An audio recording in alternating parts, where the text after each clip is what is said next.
Using a mic. So thanks very much, everybody. I started my environmental career about 20 feet that way at 12 Madison. I used to work for a pollution probe way back in 89 I started there. So I've been doing this for 27 years. Can you hold the mic closer? Sure, I can hold the mic closer. So I've been doing this about 27 years. And my environmental career was brought about by the Madison. I drank a lot of beer here, and we had many political meetings and environmental meetings, so it's a nice return home for me to be back here. So I'm the executive director of Wildlands League, and we're a small nonprofit based in Ontario. We are a chapter of a larger nonprofit called the Canadian Parks and Wilderness Society, so you'll alternately see our name as Wildlands League or CPAWS Wildlands League. We have a long history of working on forestry and trying to think through all the complicated issues with regards to mining, hydrodevelopment, forestry. We really work on large-scale wilderness protection. So I'm going to start actually with a little story, and I'm going to get into the mining after that, just to give you an idea of a very not-so-typical workday for us. So we also have a few of our staff members here. We have one of our interns, Enrique, here.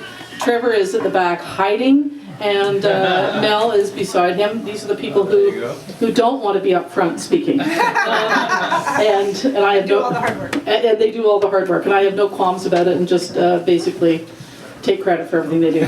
So the story I'm going to tell you is the reason that I still love my job. So this summer we got to go on an amazing trip, and this is also to give you an idea of the places that we go and the places that we work in.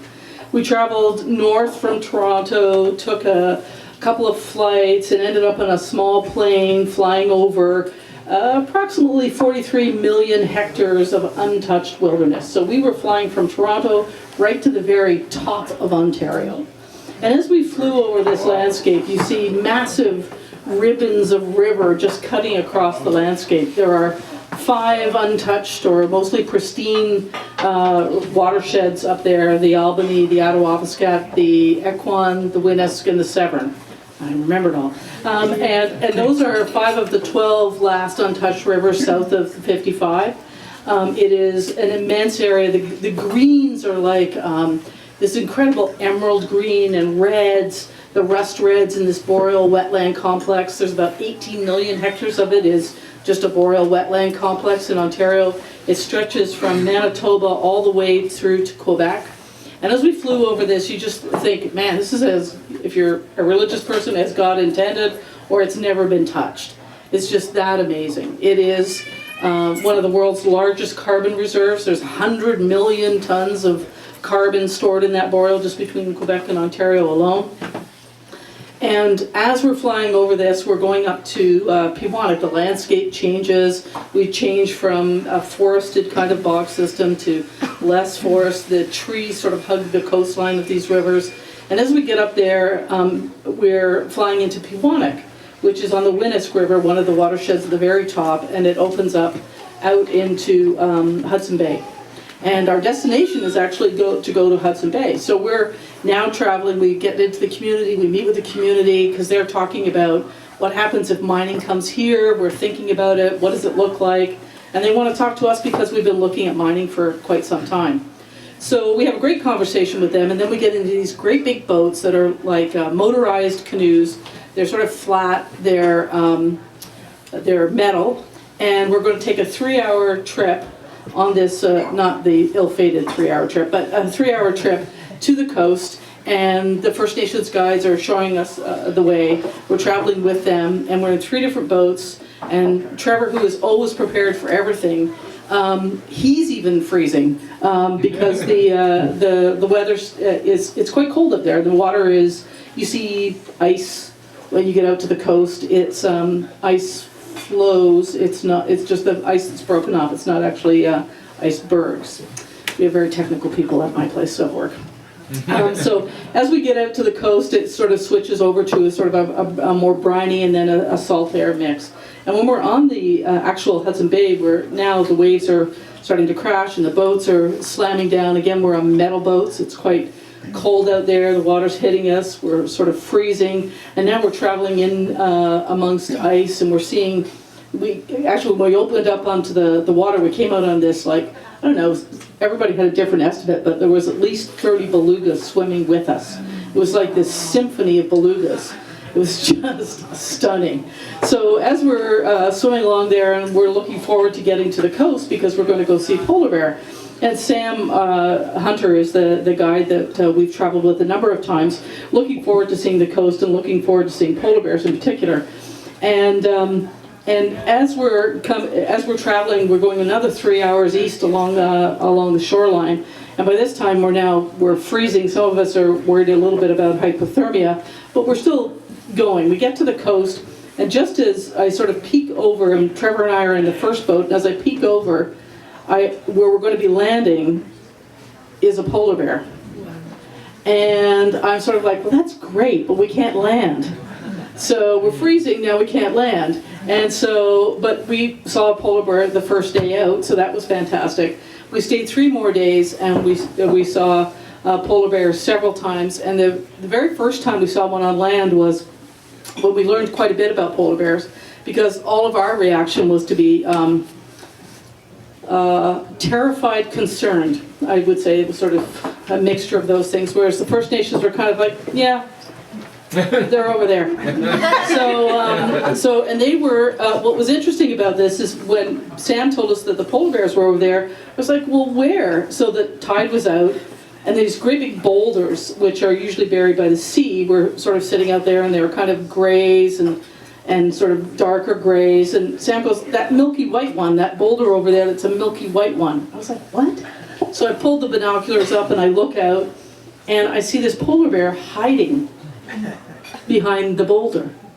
And I'm like, he's playing not hide and go seek, he's stalking us. And he's like hiding behind this boulder. And I'm like, oh my God. So for the next couple of hours, Dave and I kept trading the binoculars and sort of going, oh my God, we've got to keep watch on this polar bear, it'll get us, right? And Sam and his guides were kind of like, yeah, if they come into camp, we'll shoot the gun off and it'll scare them away, we're fine. It was kind of like an annoying cat or something, right? It was like, wow, that's really interesting. Anyway, it was a fantastic trip. We had to reverse course as we were going back, and probably the image that stays with me the most is as we were traveling back down that river, when we got back to that, I was at this point, a little bit calmer. We spent our time on the coast, seeing the polar bears, done all that kind of stuff. And as we're going down, I said to Trevor, and I was talking to Sam across in the other boat, pointing at the shoreline and sort of going, hey, what is this? It's like 8 feet tall, and it looks kind of like the shore is like falling, the trees are collapsing. And I said, what the heck is that? And he says, oh, that's the permafrost. It's melting. I was like, holy. It sort of really hit me. I mean, you hear about climate change, you read all the facts. I've been studying climate change since I was in that building next door. I've worked on it for years and years, but to actually see it is, it's just, it really just hit me in the solar plexus. So that's my story about the kind of work that we do and the places that we get to go to. And for the last decade or so, we've been following a mining project in northeast Ontario called the Victor Diamond Mine, and it's run by De Beers. And we started to get engaged on that because this beautiful part of the world, which has planetary importance for biodiversity, for carbon, it's one of the refuges of the large ungulates and mammals as they're being pushed further and further north. And so this area of land and water is incredibly important on a planetary scale. And we started working on monitoring and looking at how projects are being managed and how we are going to do what we're going to do up there, how much of it we're going to do, and where. So answering those 3 key questions for us is how we look at projects. And we try to work with companies where we can and try to find solutions if we can. This project, the De Beers Diamond Mine, was going to be the very first of its kind, first diamond mining project, and especially on the Attawapiskat River. And of course, there's First Nations living along the river, and we are in dialogue constantly and giving our information, etc. So the very first thing that we did was we started to engage in the various piecemeal environmental assessments that were part of the process, and we found a number of things that were highlighted, and many even highlighted by the company itself, because they have to do the work on the environmental assessment. So they highlighted things like they were building a mine on a karst geological structure, which means it's full of holes and it's porous and there's lots of water, and they're draining out 86 million liters of water a day. So we were expressing concerns about the actual integrity of the system to be able to sustain that. There's things around caribou, there's issues around the carbon, and we identified all of these. And one of the ones that De Beers had identified was they highly suspected that mercury levels would increase because of their activities. Now, these water systems in the north are full of mercury. It's basically fallen as airborne depositions from coal-fired generating stations in the south. Most of the mercury sits there inert until it starts to interact with the environment. It can get stirred up by industrial activities, by even natural processes, and it can get methylated. When it gets methylated, that's when it becomes biologically available and can move up the food chain. Mercury is a neurotoxin. So it's not good for people, it's not good for animals, it's not good, period. And the mercury levels in these rivers are already at or near the consumption guidelines. So when the government issues its guidelines every year, it says, you know, the fish here, you can only have 1 or 2 of this, you can only have a couple of that. They're already issuing those kinds of things. So we expressed concerns over the fact that by De Beers' own accounting, it was going to be increasing these levels. So there was all kinds of work done by the government to make sure that whatever program they put in place, it was going to be the best ever. And I stress the best ever monitoring program. They were going to monitor this. They were going to make sure no bad things happened. They were really, really going to take care of the environment. And we personally had meetings in our offices where they said to us, we know this is really important because this area is really fragile and we need to protect it, and there's no way we're going to let bad stuff happen, and we're going to make sure we monitor this. So Trevor, in my office, he's a very diligent guy, and he decided that he would do a case study of this project. So they had spent, I think it was, we have 7 years of reporting, and he decided to spend about 18 months of his life reading 70,000 pages of documents. Thank God. And he read through all the documentation that De Beers provided on the project to the government and came back with a fantastic study that I didn't write, that he did, and it's on our website, and I have about 2 or 3 copies with me tonight if anybody wants a takeaway. But basically the take home on that study is De Beers was required by law as part of as a condition on their discharge permit to report back on 9 discharge stations. They reported on 4. And if this is the mine site and the water is flowing this way, and there's water, there's a North Granny Creek and a South Granny Creek, they reported on the stations here, here, here, and here, but not down here. They didn't report on the downstream, and they didn't report on the confluence of those 2 creeks.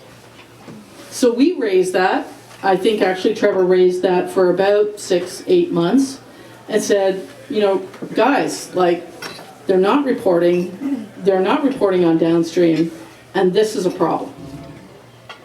And the other interesting thing that you'll find in this report, if you take a look at it, we actually got a brown envelope. Brown envelopes are fairly common in our business, so people who care about stuff will often independently give us materials that we otherwise wouldn't have access to. We get them from industry people, we get them from governments, we get them from all different kinds of people who just care.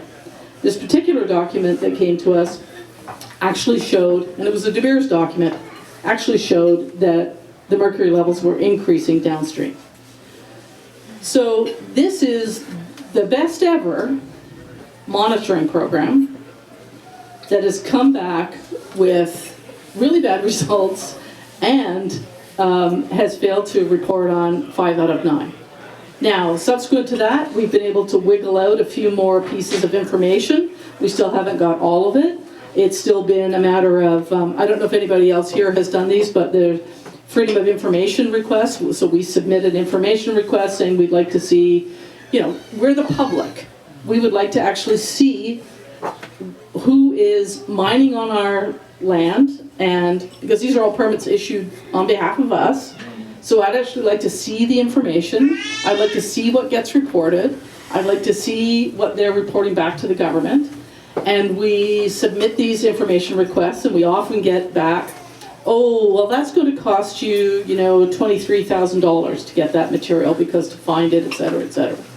And from De Beers, we get told, well, we're not required to give it to you, and we kind of get the runaround. So it can take anywhere up to a year, maybe 2 years to even get some of this information. So from our perspective, this best ever monitoring program has failed. We don't believe that we should just rely on a self-regulatory system where the mining company is the one reporting on all this stuff. We think that somebody else should, that they've failed that test because they haven't provided this information. And we think it's too valuable a place to be experimenting like this. And in fact, even for all the taxpayers, who's going to bear the brunt of a problem like this? Because if it is a legacy of mining gone bad and having elevated mercury levels in the fish and the people, then we will all have to pay for that. And not least of which will be the First Nations communities who live and eat in the country foods that they do. So that's my take on the issue.